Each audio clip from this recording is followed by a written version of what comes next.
সরকারি প্রকল্পের সুবিধা থেকে বঞ্চিত করার অভিযোগ পৌঁছলো সুপ্রিম কোর্টে। ভোটার তালিকা থেকে নাম বাদ যাওয়া মানেই নাগরিকত্ব হারানো নয়।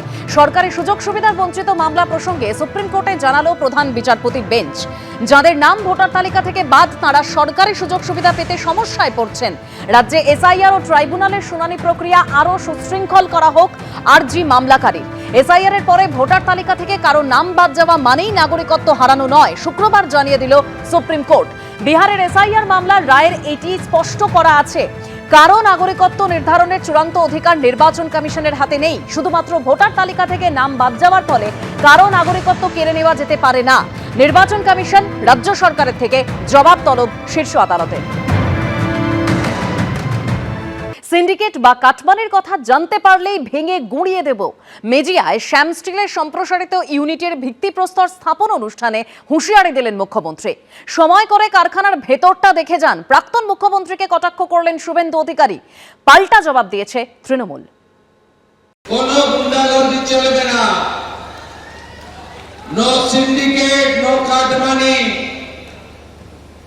নো উসুলি। জানতে পারলেই ভেঙে গুড়িয়ে দেব। 7 দিনের মধ্যে রাজ্যে তৈরি হলো জোড়া শিল্পের জমি। ডানকুনিতে লাক্সকোজির পর শুক্রবার মেজিয়ায় শ্যাম স্টিলের সম্প্রসারিত ইউনিটের ভিত্তিপ্রস্তর স্থাপন হলো। শিল্পপতিদের রাজ্যে আসার আহ্বান জানালেন মুখ্যমন্ত্রী। আশ্বস্ত করলেন সরকার সব রকমভাবে তাদের পাশে থাকবে। এই অনুষ্ঠানে শিল্পপতিদের কাছে বিনিয়োগের আহ্বান জানানোর পাশাপাশি দুষ্কৃতীদের উদ্দেশ্যে কড়া বার্তা দিলেন মুখ্যমন্ত্রী। আইন শৃঙ্খলাকে ঠিক করতে হবে, গুন্ডা দমন আইন। কারখানার গেটে তালা লাগালে আপনাকে হাজতের ভিতরে থাকতে হবে।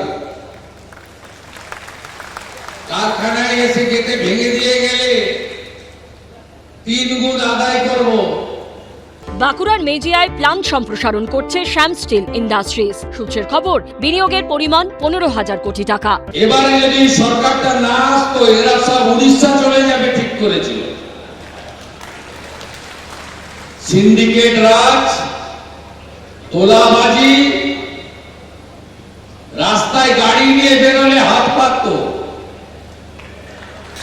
গুন্ডা ট্যাক্স, পুলিশ টাকা নেয় তো আরেকবার ডান্ডা ট্যাক্স টাকা নেয়। কি অবস্থা করে রেখেছিলেন আপনারা। এই সরকার আসার জন্য বাংলা বাঙালি বেঁচে গেছে, আর ইনারাও ফিরে আসতে শুরু করেছেন। ভাজপা গভর্নমেন্ট আসবার আগে আমরা ভেবেছিলেন কি আমরা বাঙ্গাল থেকে পালিয়ে যাব, সোজা খুব ক্লিয়ারলি বলছি। এই জন্য আমরা উড়িষ্যাতে এমওইউ করেছি, মহারাষ্ট্রে করেছি, বিহারে করছিলাম। কিন্তু আমাদের এখানে ভাজপা আসবার পরে দে আর সো পজিটিভ অ্যাটিটিউড। আমরা এখানে ইনভেস্টমেন্টটা বাড়াচ্ছি। 15,000 কোটি টাকা তো আমরা করবোই, আর যদি টাইম পালে, যদি আমাদের কিছু ল্যান্ড ব্যাংক কিছু আর পেয়ে গেলে আমরা এখানে ইনভেস্টমেন্ট আর বাড়িয়ে যাব। কারখানার ভিত্তিপ্রস্তর স্থাপন করে মমতা বন্দ্যোপাধ্যায়কে নিশানা করেন শুভেন্দু অধিকারী। প্রাক্তন মুখ্যমন্ত্রীকে বলবো, আপনার হাতে এখন অনেক সময় আছে। আপনি একবার এসে এই প্ল্যান্টের ভিতরটা দেখে যাবেন। উনি কথায় কথায়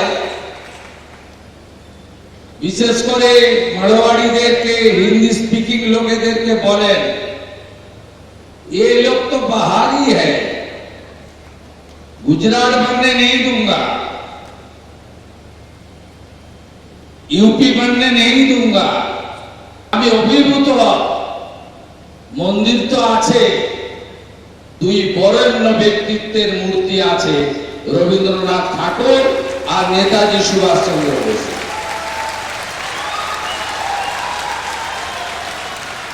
আপনি একবার এসে দেখে যাবেন, আমাকে জানাবেন, আমি সরকারের হেলিকপ্টারটা দিয়ে দেব।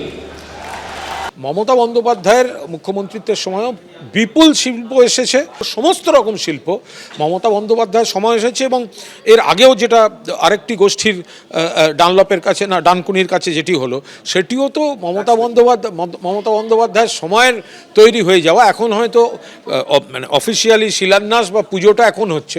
শনিবার ডানকুনিতে ভিত্তিপ্রস্তর স্থাপন হয়েছে লাক্সকোজির গ্রুপের কারখানার নতুন ইউনিটের। সেই অনুষ্ঠানের মঞ্চ থেকে রাজ্যের শিল্পায়ন নিয়ে অবস্থান স্পষ্ট করে দিয়েছেন মুখ্যমন্ত্রী। শুভেন্দু অধিকারী বুঝিয়ে দিয়েছেন, এ রাজ্যে শিল্প স্থাপনের পথে বাধা হয়ে দাঁড়াবে না তোলাবাজি ও সিন্ডিকেট রাজ। এদিনও সেই বার্তা দিলেন মুখ্যমন্ত্রী। উজ্জ্বল মুখোপাধ্যায় ও আশাবুল হোসেনের রিপোর্ট, এবিপি আনন্দ। এবিপি আনন্দ, এগিয়ে থাকে, এগিয়ে রাখে।